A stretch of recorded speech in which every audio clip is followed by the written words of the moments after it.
Olá, meus caros! Eu sou Rodrigo Rainha e eu venho falar um pouco para vocês da minha paixão. Sou doutor em História, especializado na educação na Idade Média. Muita gente pensa, fala sobre a transição, sobre a ideia do que acontece do mundo antigo, da qual você tem o domínio romano e a área do Mediterrâneo, para o momento do estabelecimento da Idade Média. Muitas pessoas acreditam que com a chegada da Idade Média as trevas se estabeleceram. O mundo, diante da invasão dos cruéis bárbaros, se fechou e toda esta beleza desapareceu. Pensar sobre isso, na verdade, é entender ou deixar de perceber que a transição é um processo muito mais complexo, muito mais amplo. Aquilo que era o Império Romano, muito longe da ideia de luxo, beleza e riqueza, tem uma grande área de troca e uma multiplicidade de povos. A área do Mediterrâneo é a área que mais marca as tradições romanas. Essas tradições são profundamente alteradas, trocadas, vivenciadas e experimentadas. É fruto dessas tradições que a gente começa a perceber uma série de transformações. A busca pelo domínio do Mediterrâneo vai interessar não só a romanos, mas há muitos povos que estão nesse entorno. Vários deles vão lenta e tranquilamente ocupando uma fronteira imaginada e inventada pelos romanos, chamada de limes. Aos poucos, esses grupos vão trocando, experimentando e ampliando as trocas com os romanos, até que novos povos, vindos de muito mais distantes, como Átila, passam a pressionar esses grupos. Aquela área que já era amplamente disputada, fragilizada pelos processos econômicos, vai buscar alternativas. Uma delas, Constantino. Constantino vai tentar buscar, elaborar uma nova forma de cola para legitimar o próprio domínio. Converte o Império Romano ao cristianismo e ajuda e difunde a presença dessa própria religião.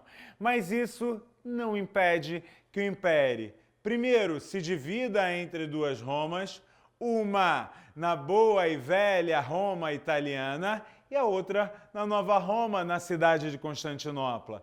Mesmo essa fragmentação continua, primeiro pela entrada de grupos pelo norte que ocupam a Península Ibérica, visigodos, suevos. Rapidamente esse território se transforma. Na região das Gálias, francos e visigodos disputam o território. Para que a gente possa entender, é muito importante que a gente consiga se aproximar a partir de exemplos.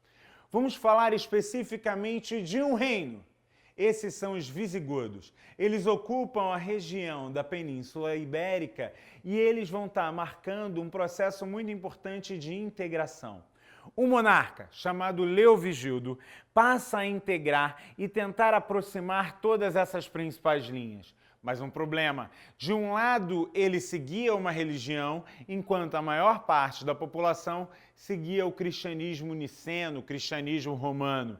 Diante dessas disputas, o filho dele se levanta contra ele, Hermenegildo, o quadro de caos. O pai vence, Leovigildo consegue se tornar um monarca único no reino visigodo.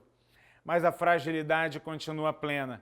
Como resolver isso? Nesse momento, o outro filho dele, chamado Recaredo, resolve se converter ao cristianismo e convoca uma grande reunião, onde todos os membros da igreja deveriam estar ali para discutir, estabelecer formas de fazer educação, de organizar a igreja e mais, de legitimar o rei. Os dois discursos se aproximam. O terceiro concílio de Toledo, esta reunião é o marco para entender como a educação funciona para a continuidade e para o estabelecimento de poder nessas comunidades. Já na Península Itálica, Teodorico o Grande se estabelece e consolida o domínio dos ostrogodos. Os vândalos vão acabar ocupando o norte da África.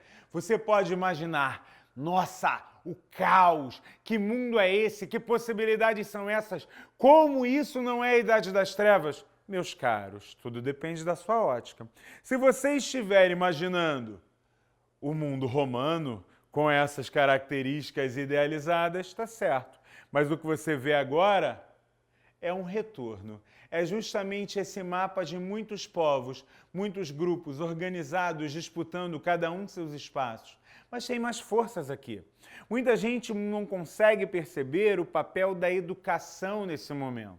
Mas quem continua essa educação? Ora, esse território dominado agora por novos grupos não é um território onde a população local desapareceu. Todos os antigos romanos continuam aqui diante desses novos governos. A ideia é que justamente parte da sua cultura continue presente. Lembra de Constantino? A presença do cristianismo? O cristianismo une elementos culturais diferentes, traços da romanidade, elementos do discurso cristão. A influência desses novos grupos criam um novo imaginário. É diante desse novo processo que nós passamos a perceber uma contínua consolidação da educação vinculada à igreja. Quer entender isso melhor? Dá uma olhada no mapa dessa outra forma. Cada uma dessas marcações são mosteiros, cada um a presença do cristianismo em todo esse território. Quando você percebe esse conjunto enorme de mosteiros, consegue entender perfeitamente como uma nova dinâmica política social começa a se estabelecer. A igreja, de alguma forma, se torna a cola que integra os diversos elementos desse mundo e dessa troca. Está vivo, dentro e fora daquele imaginário dos muros fechados da escola ou dos mosteiros.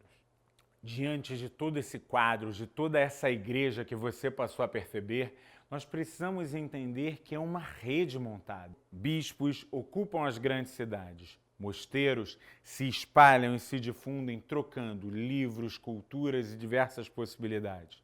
Só para entender melhor sobre isso, eu tenho uma cultura clássica romana, o domínio do grego, do latim, dos principais nomes daquela cultura, sendo repaginados para interpretar aspectos relacionados ao texto bíblico e à sua formação. Esta Europa cristã que você passa a perceber é a marca de um mundo que a educação é preceito e que a liderança de cada um desses bispados, de cada um desses mosteiros, direciona para entender que sem o domínio da educação, sem com que eles se apresentem como salvador, como guia, ninguém conseguirá obter a salvação. Reparou? Eu associo o aprender ao salvar. Eu associo a ideia de dominar a educação com a ideia de se apropriar da religião. É educação e religião de forma muito próxima dentro dessa sociedade.